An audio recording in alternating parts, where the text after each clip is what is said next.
நம்ம தெலுங்கு சினிமாவில் பாகுபலி 2, புஷ்பா 2, RRR, கல்கின்னு சொல்லிட்டு 4 திரைப்படங்கள் 1000 crore வச்சிருக்கு.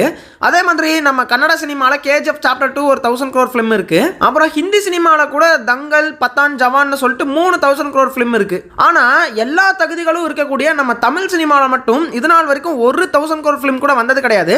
நம்ம எல்லா முயற்சிகளும் பண்ணிக்கிட்டு தான் இருக்கோம். ஆனால் ஒரு தடவை கூட 1000 crore அப்படிங்கிற அந்த இலக்கை அடைஞ்சதே கிடையாது. ஸோ இன்னைக்கு இந்த வீடியோ நம்ம என்ன பார்க்க போறோம்னா, ஏன் மற்ற ஸ்டேட்ல இருக்கக்கூடிய அந்த மூவிஸ் மட்டும் 1000 crore போகுது, ஏன் நம்மளால போக முடிய மாட்டேங்குது, என்னென்னலாம் பண்ணா நாமளும் 1000 crore போகலாம், அடுத்து எந்தெந்த திரைப்படங்கள் தமிழ் திரைப்படங்கள்ல 1000 crore போகிற அந்த கெப்பாசிட்டி இருக்கு அப்படிங்கறத எல்லாத்தையுமே இந்த வீடியோல நம்ம டிஸ்கஸ் பண்ணலாம். நாம மொத்தமா எத்தனை திரைப்படங்கள் 1000 crore போயிருக்கு அப்படின்னு சொல்லி பார்த்தோம்னா, மொத்தம் 8 திரைப்படங்கள் வந்து பார்த்தீங்கன்னா இந்தியாவில இருந்து போயிருக்கு. ஸோ இந்த 8 திரைப்படங்கள் இருக்கக்கூடிய ஒரு முதல் ஒற்றுமை என்ன அப்படின்னா, இந்த 8 படங்களுமே ஹிந்தியில தான் ஹையஸ்ட் கலெக்ஷன் பண்ணியிருக்கு. தங்கல், ஜவான், பத்தான் இதெல்லாம் வந்துட்டு ஹிந்தி படம் தான் ப்ரோ அப்படின்னு சொல்லுவீங்க. அது மட்டும் இல்லை, மற்ற எல்லா படத்தையும் கூட நீங்கள் எடுத்துக்கோங்க, சவுத் இந்தியன் மூவிஸை கூட எடுத்துக்கோங்க, எல்லாமே ஹிந்தியில் தான் வந்து பார்த்தீங்கன்னா ஹையஸ்ட் கலெக்ஷன் பண்ணியிருக்கு.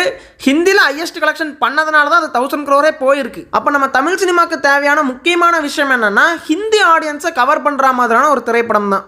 அடுத்து இங்கே ரெண்டாவது விஷயம் எதுவாக இருக்குது அப்படின்னு பார்த்தோம்னா, நம்ம எடுத்த உடனே ஒரு படம் 1000 crore போயிடும்னு எதிர்பார்க்கறது தான். அதுதான் நம்ம பண்ணுற மிகப்பெரிய தப்பே. ஸோ ஒரு எக்ஸாம்பிளுக்கு சொல்லணும்னா, இப்போ கூலி அப்படின்னு சொல்லிட்டு நம்ம தலைவர் படம் வரப்போகுது, அந்த படம் 1000 crore போயிடும் சொல்லிட்டு நம்ம எதிர்பார்க்குறோம். அதே மாதிரி தளபதி 69 வரப்போகுது, அதுவும் 1000 crore போயிடும் அப்படின்னு சொல்லிட்டு நம்ம எதிர்பார்க்குறோம். 1000 crore போனால் சந்தோஷம் தான், நான் இல்லைன்னு சொல்லலை. ஆனால் இதெல்லாம் கண்டிப்பாக 1000 crore பண்ணுமா அப்படின்னு சொல்லி கேட்டோம்னா டவுட் தான். ஸோ நல்லா இருந்தால் 1000 crore போகுது, இல்லைன்னா மேக்ஸிமம் வந்துட்டு ஒரு 800+ போகலாம், 1000 போகாம கூட இருக்கலாம். இந்த மாதிரி ஒரு குழப்பமான ஸ்டேஜ்ல தான் இந்த 2 திரைப்படங்கள் இருக்குன்னே சொல்லலாம். அப்போ ஒரு படம் வந்தாவே 1000 crore போகும் அப்படின்னு சொல்லிட்டு நம்ம எப்போ ஹானஸ்டா நம்பலாம் அப்படின்னு சொல்லி பார்த்தோம்னா, இப்போதான் தெலுங்குக்காரங்க பண்ணக்கூடிய அந்த ஸ்ட்ராட்டஜி நம்ம எடுத்து பார்க்குறோம். ஸோ தெலுங்குல வந்து பார்த்தீங்கன்னா ஃபர்ஸ்ட் பாகுபலி 1 வந்துச்சு. பாகுபலி 1 வந்துட்டு 1000லாம் பண்ணவே கிடையாது. ஆனால் பயங்கரமான ஒரு படம் தான், அது வெறும் 500 தான் பண்ணிச்சு.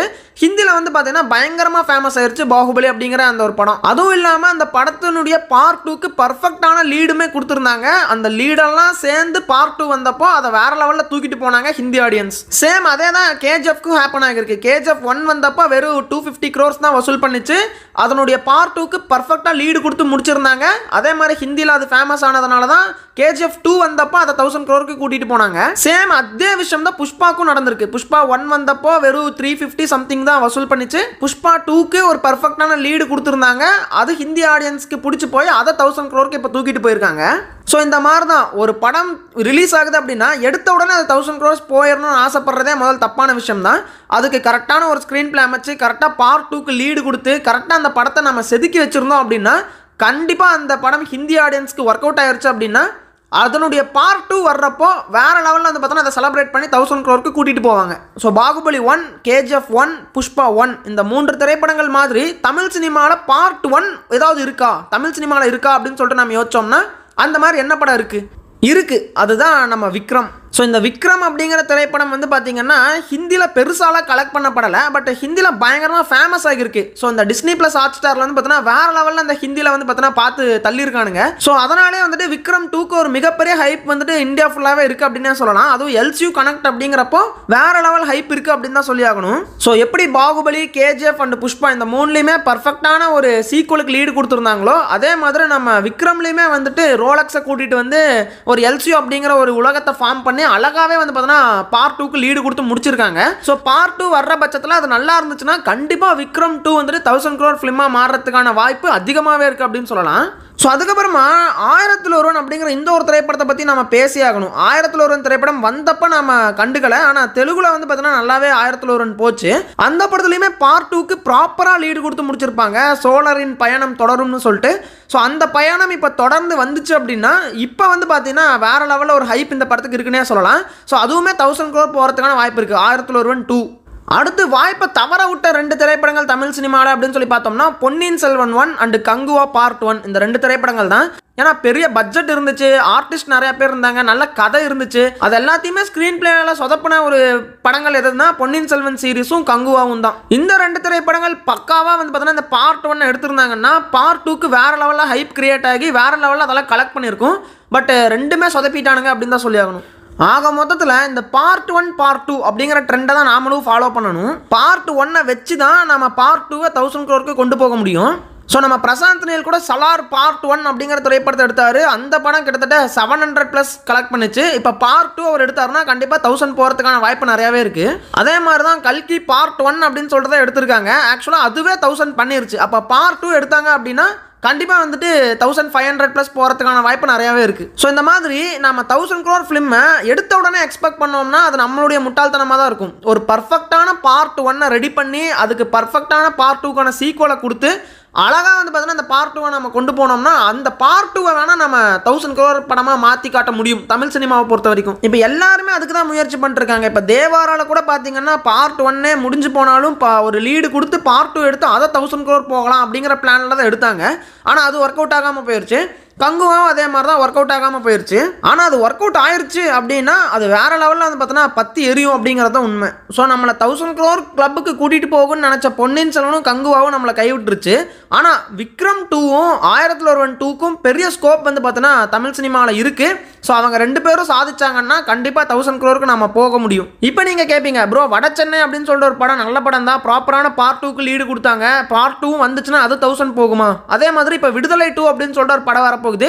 விடுதலை பார்ட் 1 வந்து பார்த்தீங்கன்னா தரமாக எடுத்தாங்க, ப்ராப்பரான லீடுமே பார்ட் 2க்கு இருந்துச்சு. இப்போ பார்ட் 2 வந்து வரப்போகுது, இது 1000 crore பண்ணுமான்னு சொல்லி கேட்டிங்கன்னா, ஸோ இந்த 2 திரைப்படங்களுமே தமிழ்நாடு ஆடியன்ஸை நல்லாவே கவர் பண்ணிச்சு தான். ஆனால் தமிழ்நாடு ஆடியன்ஸால் மேக்ஸிமம் 250 crore வரைக்கும் தள்ள முடியும், அதுக்கு மேலே அது போகாது.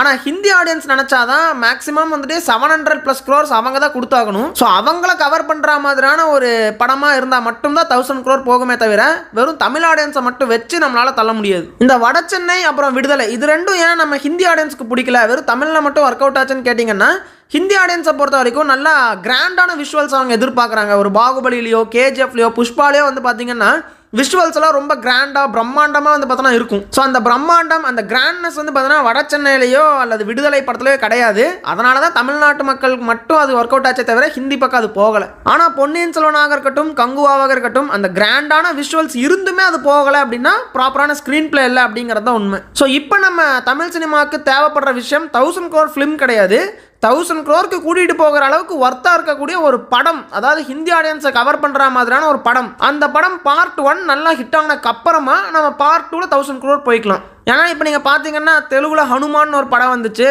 அது வெறும் 300 தான் போச்சு.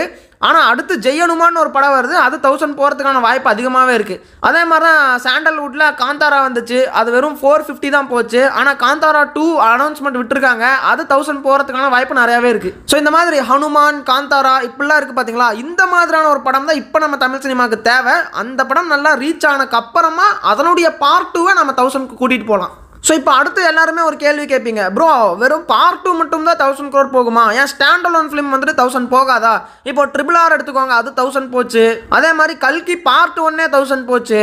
தங்கல் ஜவானு பத்தானு இதெல்லாம் 1000 போச்சல்ல ப்ரோ, வெறும் ஸ்டாண்ட் அலோன் ஃபிலிம் தானே இதெல்லாம் அப்படின்னு சொல்லி நீங்கள் கேட்பீங்க. ஸோ இப்போ RRR 1000 crore போனதுக்கான காரணம் என்னன்னா ஹிந்தி ஆடியன்ஸை பிடிச்சது தான். அதாவது பாகுபலி 1 வந்து பார்த்தீங்கன்னா ஹிட் ஆகி பாகுபலி 2 1000 பண்ணக்கப்புறமா அந்த டேரக்டருடைய அடுத்த படம் அப்படிங்கிற பேர் தான் வந்து RRR தூக்கிட்டு போய் 1000ல வச்சுது. அதே மாதிரி கல்கி அப்படிங்கிற படம் ஏன் 1000 போச்சுன்னா அதில் பிரபாஸ் இருக்காரு ஆஸ் யூஸ்வல். ஸோ பிரபாஸ் வந்து பார்த்தீங்கன்னா பாகுபலியில் நடிச்சிருக்காரு. அப்போ பாகுபலி முடிச்ச உடனே அவங்களுக்கு ஹிந்தியில் வந்து பார்த்தீங்கன்னா மிகப்பெரிய ஃபேன் பேஸ் கிரியேட் ஆயிருச்சு. அந்த ஃபேன் பேஸ் தான் வந்து பார்த்தோன்னா கல்கியுமே வந்துட்டு பார்த்தோன்னா 1000க்கு கூட்டிகிட்டு போச்சு. ஸோ நம்ம ஜவான் பத்தான் அதெல்லாமே வந்துட்டு பார்த்தோன்னா ஷாருக் கானுக்கு ஹிந்தியில் மிகப்பெரிய ஃபேன் பேஸ் இருக்குது. அந்த ஃபேன் பேஸ் அப்படியே வந்து பார்த்தோன்னா 1000க்கு கூட்டிகிட்டு போயிட்டாங்க.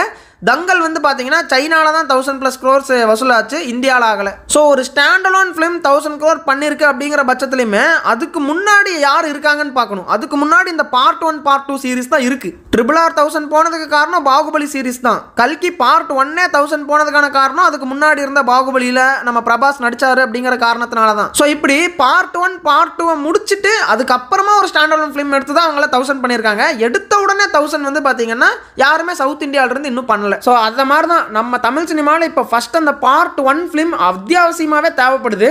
அது ஹிட் ஆகி பார்ட் 2 அடித்தக்கப்புறமா அதுக்கப்புறம் பெரிய பேன் இன் ஸ்டாராக வந்தக்கப்புறமா வேணால் ஸ்டாண்ட் அலோன் ஃபிலிம்ஸ் எல்லாம் 1000 crore பண்ணுற ஒரு எபிலிட்டிக்கு வந்துடும் அப்படின்னு நான் நினைக்கிறேன். சரி ஓகே நண்பர்களே, ஸோ இதுதான் 1000 crore அடிக்கிறதுக்கான ஒரு ஃபார்முலாவாக நான் பார்க்குறேன். பார்ட் 1 வரணும், அதுக்கப்புறம் பார்ட் 2 வந்து 1000 அடிக்கும், அதுக்கப்புறமா அந்த ஆக்டர் பேன் இண்டியன் ஸ்டார் ஆகிடுவார். அதுக்கப்புறம் அவருடைய படங்களெல்லாம் தொடர்ந்து நல்லா கலெக்ஷன் பண்ணுறக்கு ஆரம்பிச்சிடும்.